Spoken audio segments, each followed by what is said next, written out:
আসসালামু আলাইকুম। Hello everyone, welcome to শেষ সকাল ব্লগ। আমি ইতি শেষ সকাল ব্লগ থেকে বলছি। যে যেখান থেকে আজকের ব্লগটি বা ভিডিওটি দেখছেন, আশা করি আমার প্রিয় সকাল আপু ও ভাইয়েরা অনেক ভালো আছেন, সুস্থ আছেন। আপনাদের সকলের দুয়ার আল্লাহর অশেষ রহমতে আমিও ভালো আছি, আলহামদুলিল্লাহ। তো ভিউয়ার্স, আজকে সকাল সকাল ভিডিওটা শুরু করলাম। কিছুক্ষণ আগে আমি ঘুম থেকে উঠছি, যে সূর্য কেবল উঠতেছে আর কি। সম্ভবত এখন ৮টা বাজে। তো আমি ঘুম থেকে উঠে ঘর থেকে বেরিয়েছি, আর এই যে দেখুন, একটা পাখির বাচ্চা দুপ করে গাছের উপর থেকে, এই যে আম গাছের উপর থেকে আমার সামনে এসে পড়ছে আর কি। তো কিছুদিন যাবৎ শুধু পাখিই পাচ্ছি, পাখিই পাচ্ছি, বুঝতেছি না আমি পাখি ভালোবাসি বলে শুধু পাখি আমার কাছে আসে নাকি বুঝতেছি না। তো যাই হোক, এই পাখির বাচ্চাটা হচ্ছে একটা শালিক পাখির বাচ্চা। তো ৩-৪টা বাচ্চা পড়ছে, সবগুলো বাচ্চাই পড়ে গেছে আর কি, এক একটা এক এক দিয়ে পড়ছে। তো এই বাচ্চাটা এই যে পাইছি, অনেক কিউট না? মাশাআল্লাহ, অনেক কিউট। তো এরে আমি ধরে চেষ্টা করতেছি, এর চালে তুলে দেবো, তাহলে এর মা একে নিয়ে নেবে, কিন্তু মা দুইটা তো সেই ভাবতেছে আমি নিয়ে নেবো কামড়াতে আসছে আমার আর এই যে পিচ্চিটারে আর কি, রাজিন রে। তো যাই হোক, এখন খুব কষ্ট করে বাচ্চাটাকে ধরা হইলো। এখন আমি এই ঘরের চালের উপর তুলে দেবো, টিনের ঘরের চালের উপর।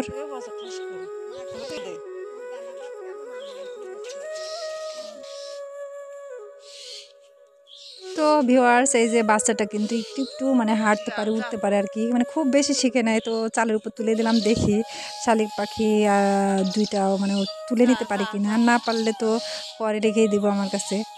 তো ও একটু একটু ভেবে আগার দিকে উঠতেছে।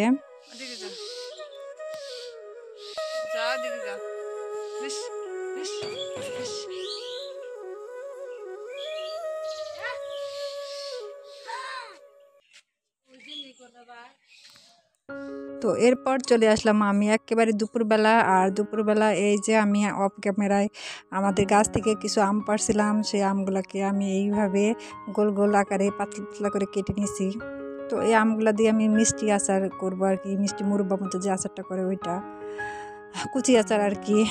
তো আমগুলোকে আমি শুকিয়ে নিছি, ফ্যানে নিচে এভাবে মিলে দিচ্ছি কাপড়ের উপর। প্রায় ১ থেকে ১.৫ ঘন্টা পরে আমি আবার ফিরে আসলাম, আর এর ভেতরে আমি ২-১ বার আমগুলোকে উল্টে পাল্টে দিয়েছিলাম। দেখুন, আমগুলাতে এক ফোঁটাও আর পানি নেই, একেবারে শুকিয়ে গেছে। আর এই আচারটা করতে গেলে আসলে আমগুলা ভেজা থাকলে হয় না, শুকনো লাগে। তো এই আমার আচার বানাতে খুবই অল্প উপকরণ দরকার, সেটা হচ্ছে এলাচ, দারচিনি, আর এদিকে চিনি, আর এদিকে এই যে ভাজা পাঁচফোড়নের গুঁড়া, আর সাথে ২টা শুকনো মরিচের গুঁড়া আর কি। তো আমি চুলায় কিন্তু অলরেডি কড়াই বসাই দিছি, আর এই যে চিনিগুলো দিয়ে দিচ্ছি। খুবই সহজ, সবাই পারবেন, আর আপনারা এর থেকে ভালো পারেন জানি। আমি কিন্তু আচারের রেসিপি শেখাতে আসি নাই, আমি জাস্ট আজকে কি করছি সেটাই আপনাদের সাথে শেয়ার করতেছি। তো এই যে চিনি দিয়ে পরে সে কাটা আমগুলা দিয়ে দিলাম এলাচ, দারচিনি। আর এখন আমি একটু হলুদ দিয়ে দিচ্ছি। তারপর দিয়ে দেবো আমি একটু মরিচের গুঁড়া, যেহেতু আমি চিলি ফ্লেক্স দেবো, এই জন্য মরিচের গুঁড়াটা অল্প একটু দিলাম। তারপর দিয়ে দিলাম আমি একটু লবণ। এখন আমি ভালো করে নেড়ে চেড়ে নিচ্ছি, আর অলরেডি কিন্তু এই যে চিনি গলা শুরু হয়েছে, আর আম থেকেও পানি বেরোবে অনেকটা, যেহেতু আমগুলো টক। তো এরপর একটু নেড়ে চেড়ে দিলাম আমি। তারপর দিয়ে দিচ্ছি আমি এই যে ভাজা পাঁচফোড়নের আর যে শুকনো মরিচ গুঁড়াটা, ওইটা থেকে কিছুটা পরিমাণ আমি দিয়ে দিচ্ছি এখন। আর এটা দিলে অনেক সুন্দর একটা গন্ধ আসে আর কি, ভাজা মশলার গুঁড়াটার গন্ধটা আমার খুব ভালো লাগে, পাঁচফোড়ন মশলার গুঁড়াটা। তো এভাবে কিছুক্ষণ আমি এখন জাল করব। তো কিছুক্ষণ জাল করার পরে দেখুন আমের ইয়েটা কিন্তু চেঞ্জ হয়ে আসছে, এই যে আস্তে আস্তে স্বচ্ছ হয়ে যাচ্ছে আর কি। তো যাই হোক, জাল করতে থাকি, আর আমি এই ফাঁকে আমার প্রিয় সকল আপু ভাইয়ারা যারা যারা ভিডিওটি দেখছেন বা দেখা শুরু করেছেন, যদি লাইক দিতে ভুলে যান প্লিজ একটি লাইক দিয়ে দেন, আর ফুল ভিডিওটি ওয়াচ করে দেবেন। আর যারা আমার চ্যানেলে নতুন এসেছেন তাদেরকে অসংখ্য ধন্যবাদ, দোয়ার ভালোবাসা রইল। আর যারা এখনও এই কাজটি করেননি কিন্তু আমার চ্যানেলে এসেছেন, ভিডিও দেখতেছেন, যদি ভালো লেগে যায় প্লিজ এই কাজটি করে দেবেন।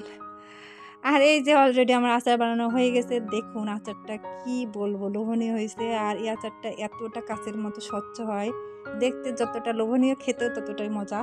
আর আমি কিন্তু আরেকটা জিনিসও বানাইছে, সেটা হচ্ছে আমসত্ত্ব। কিছুটা আম বেঁচে গেছিলো, সেগুলো দিয়ে আমসত্ত্বটা বানিয়ে নিছে। তো আমার আমের আচার আমসত্ত্ব কেমন হয়েছে অবশ্যই কমেন্টে জানাবেন। আর সকালে ভালো থাকবেন, সুস্থ থাকবেন। দেখা হবে নেক্সট ভিডিওতে। আল্লাহ হাফেজ। আসসালামু আলাইকুম।